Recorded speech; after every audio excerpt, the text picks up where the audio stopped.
Good morning, sir. Good morning, all of you. Linear equations. Two variables.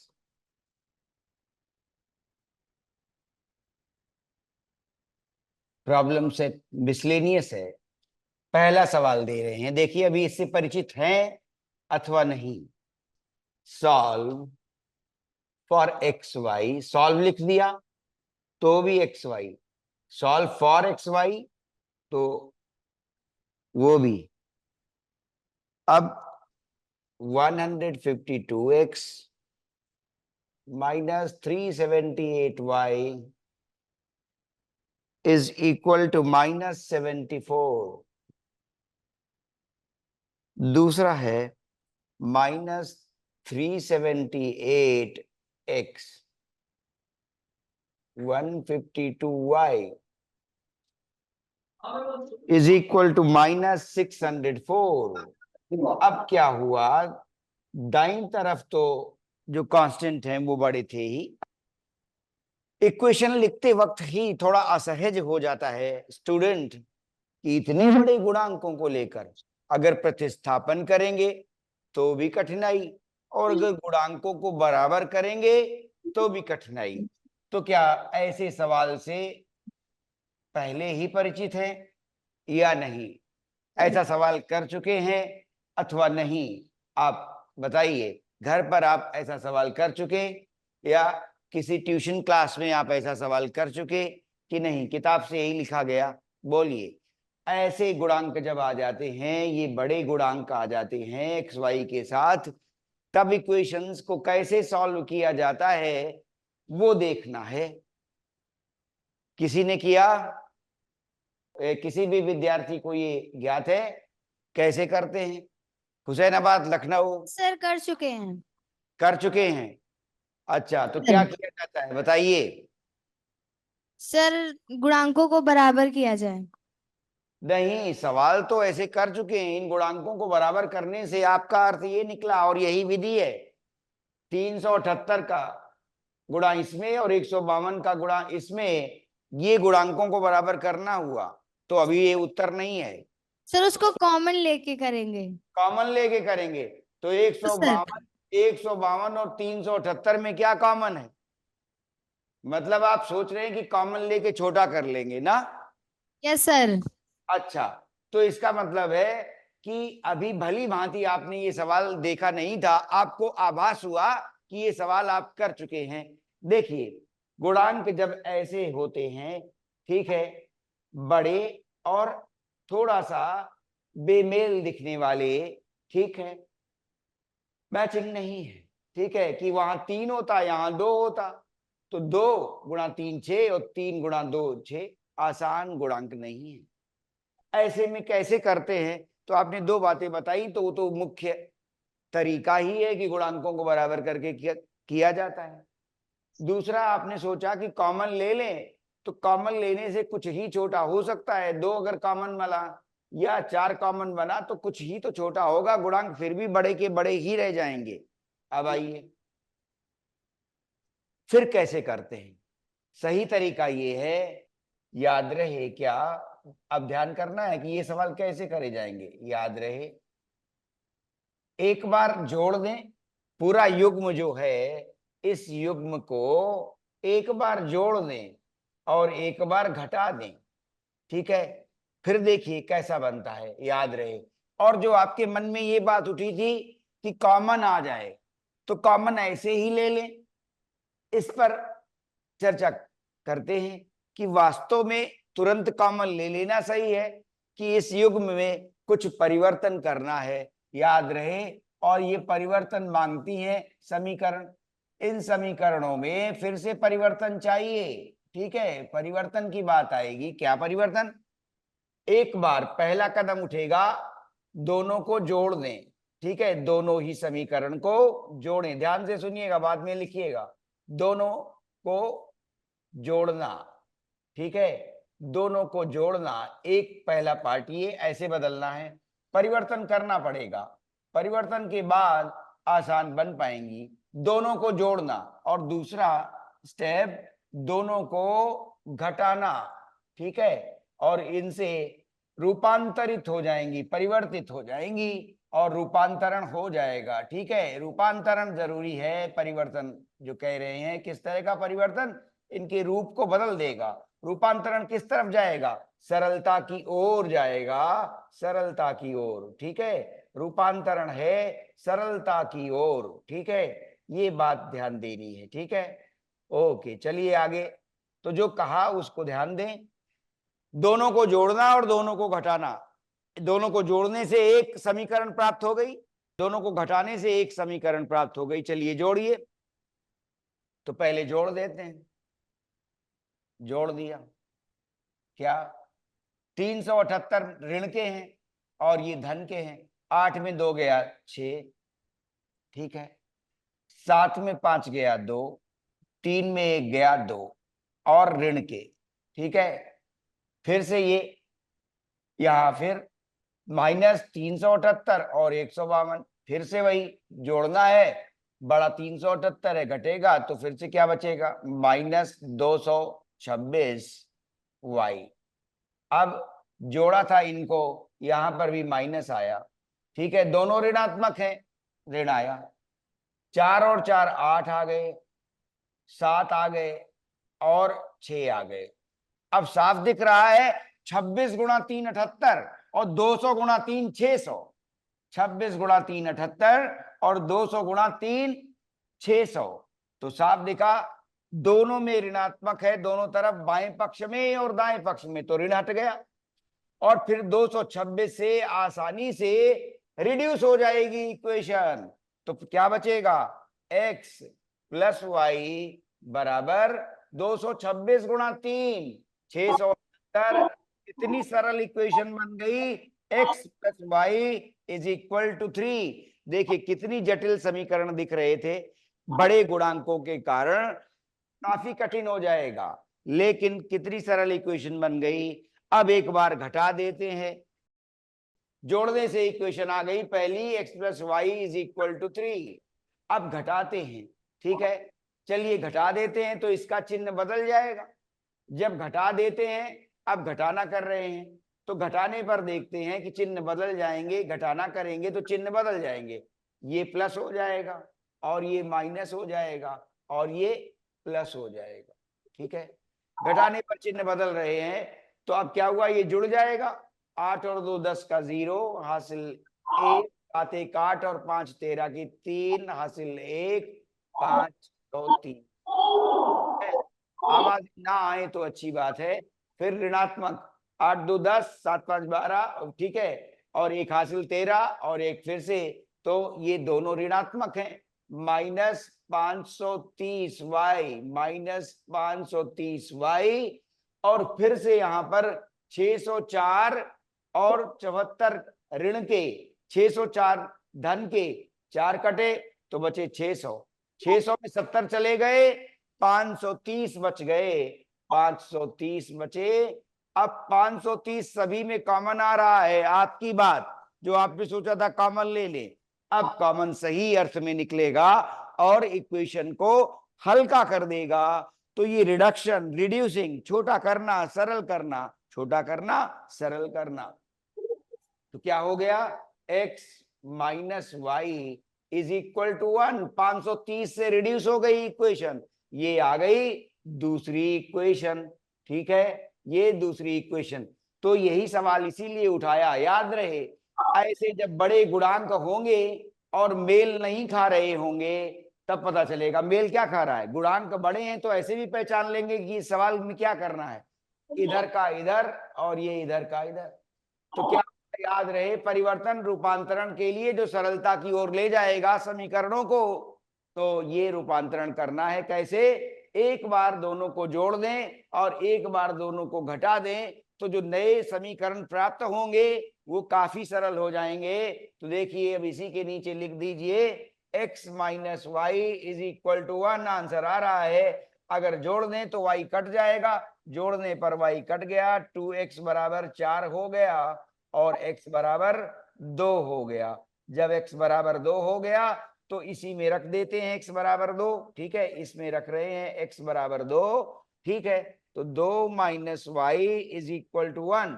Y उधर चला गया और 2 में से 1 इधर आ गया 1, तो वाई बराबर 1 आ गया मान।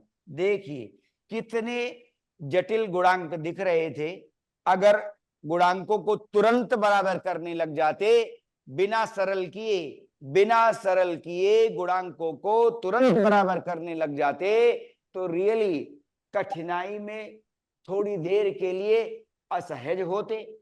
हो सकता है उस असहजता से घबराहट भी होती और सवाल कठिन लगता। अब ध्यान से उत्तर लिखिए और सवाल पर विचार करिए कि सवाल इंपॉर्टेंट है इस तरह का।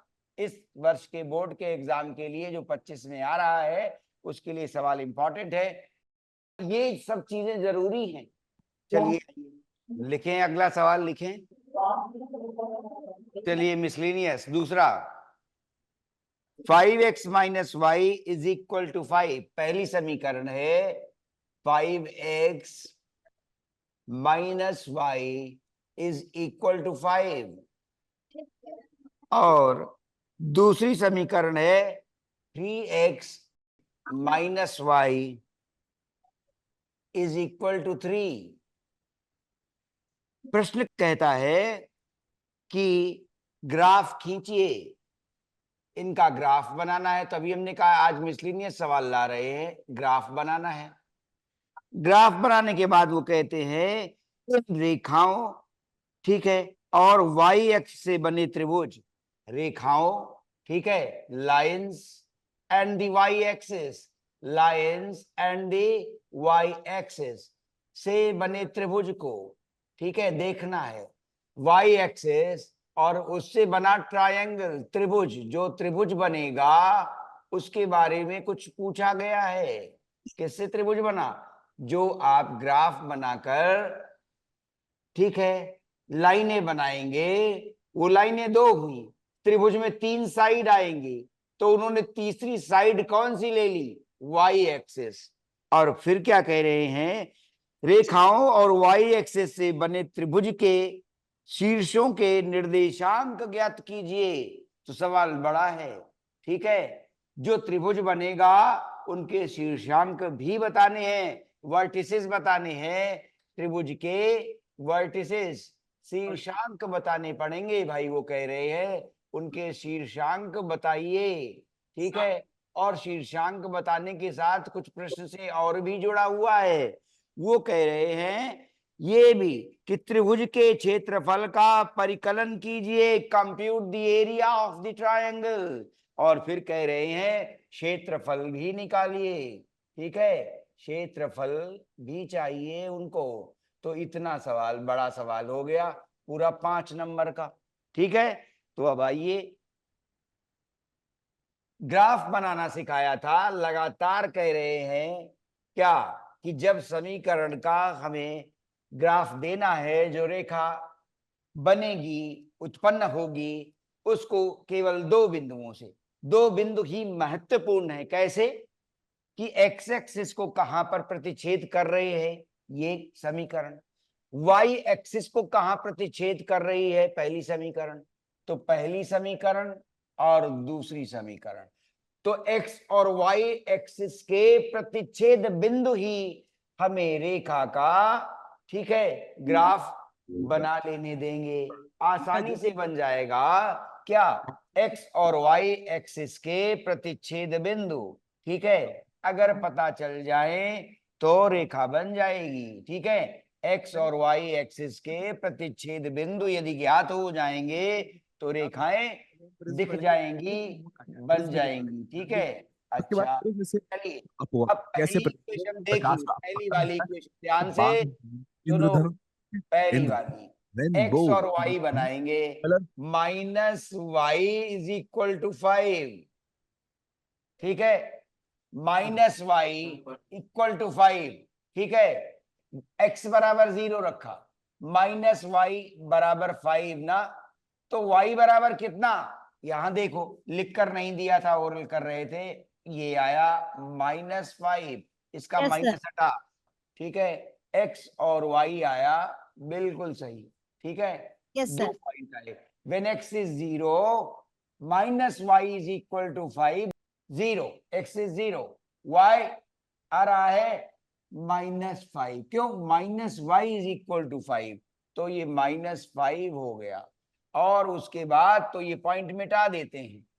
अब हमने रखा क्या? y बराबर 0 रख रहे हैं, y बराबर 0 रखा, तो 5x is equal to 5, 5x is equal to 5 क्या देगा? 1 दे देगा। तो हमारे पास दो प्रतिच्छेद बिंदु आ गए। ठीक है, ये x 1,0 ये वाला ला रहा है, तो 1,0 x एक्सिस का प्रतिच्छेद बिंदु है, और y एक्सिस का प्रतिच्छेद बिंदु 0 और -5, तो 0 और -5, 1 2 3 4 और 5 यहां पर आया।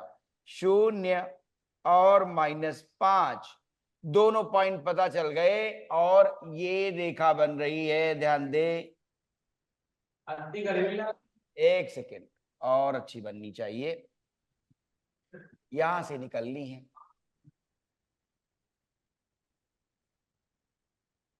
ऐसे ये पहली रेखा बन गई। ठीक है, ओके। अब दूसरी रेखा पर बात करते हैं। दूसरी रेखा आ रही है, उसे देखें। x, ये 3x minus Y equal to 3 था, तो आइए x और y ला रहे हैं। अब फिर से when x is 0, जब 0 रखा तो क्या आ गया? -y is equal to 3। ठीक है, तो y बराबर क्या हो गया? -3। ठीक है, देखो -y बराबर 3, तो y बराबर -3। ठीक है, 0, -3 आ गया पॉइंट, 0, -3। अब फिर से y बराबर अगर 0 रखेंगे तो x एक्सिस का प्रतिच्छेद बिंदु, y बराबर 0 रखा तो 3x इज इक्वल टू 3 आया, और फिर x बराबर 1 हो गया, तो ये पॉइंट तो फिर से आ गया वही। ठीक है, तो पहला हम 0, -3 ले लें, 0, -3 ये आ गया, और फिर से ये 1 आ रहा है। ठीक है, देखो y बराबर 0, तो 3x बराबर 3, 3x बराबर 3 माने x बराबर 1, तो ये पॉइंट फिर से आ गया। ये उस लाइन के लिए भी मिल रहा है, और -3, 0, -3 पॉइंट भी मिला, तो ये लाइन फिर से यहीं से निकल रही है। और आगे देखें, जब ये लाइन यहां से निकल रही है तो कैसे आएगा? ठीक है, देखिए क्या रखा था? x0, y क्या आया? -3। क्या रखा? x1 रखा, x1 रखा, तो y कितना आ गया? 0 आ गया। तो अब दो पॉइंट बन रहे हैं, और ये देखिए ये लाइन ऐसे जा रही है, यहीं से निकल जाएगी। ठीक है, आ गए। अब उन्होंने कहा था कि त्रिभुज y एक्सिस के साथ जो त्रिभुज बना है, लाइंस और y एक्सिस के साथ जो त्रिभुज बना है, लाइन देखिए, ये अभी ये त्रिभुज तो बना नहीं पाई, ये आगे जा रही है ऐसे। अब उसके बाद ये लाइन आई थी और ये लाइन आई थी, और y एक्सिस यहां पर है, ये है y एक्सिस, तो त्रिभुज बन रहा है। रेखाएं ये वाली, और y एक्सिस यहां पर एक रेखा मिल रही है, और y एक्सिस मिल रही है, x एक्सिस मिल रही है, तो ये त्रिभुज नहीं लिया जाएगा। त्रिभुज कौन सा लिया जाएगा? ये वाला रेखा, ये पहली वाली और ये दूसरी वाली, तो ये पहली रेखा, ये दूसरी रेखा, तो पहली रेखा ऐसे आई, दूसरी रेखा ऐसे आई, और ये y एक्सिस ये दिखी। अब उन्होंने कहा था शीर्षांक भी बताइए, तो शीर्षांक में ये पता है कौन सा है? 1,0 है, और ये भी शीर्षांक पता है 0, -3 है, और ये शीर्षांक भी पता है 0, -5 है। तो शीर्षांक का उत्तर, वर्टिसेस का उत्तर हम लोग यहाँ पर ले आए। क्या हम आसानी से लिख सकते हैं? ए, बी और सी यहाँ पर। तो ए हम लिखेंगे कितना? 1,0, और बी हम लिखेंगे 0, -3, और सी हम लिखेंगे। अब क्या चाहिए? क्षेत्रफल चाहिए, तो क्षेत्रफल चाहिए, सीधी सी बात। तो देखिए कि हाफ बेस इंटू एल्टीट्यूड की बात आएगी, कि अगर बेस हम कंसिडर करने जा रहे हैं तो एल्टीट्यूड क्या बनेगा ये देखना है। ठीक है, बेस अगर ये ला रहे हैं हम लोग तो इस बेस को आगे बढ़ा रहे हैं तो इसका इस बेस पर एल्टीट्यूड क्या बन रहा है, ये बन रहा है। देखो बेस वाई एक्सिस आगे बढ़ी तो ये आधार, इस आधार पर ट्रायंगल की एल्टीट्यूड त्रिभुज की परपेंडिकुलर जो बनेगी वो ये दिख रही है इस आधार पर। ठीक है, बेस कितना है देखो, -3 से -5, क्षेत्रफल के लिए half base into height, half base into height आएगा कितना, देखिए जरा, हाफ और बेस इंटू हाइट, बेस कितना आया -3 से -5, 2 यूनिट के बराबर आया है, और हाइट इस बेस पर ये 1 यूनिट के बराबर निकल रही है।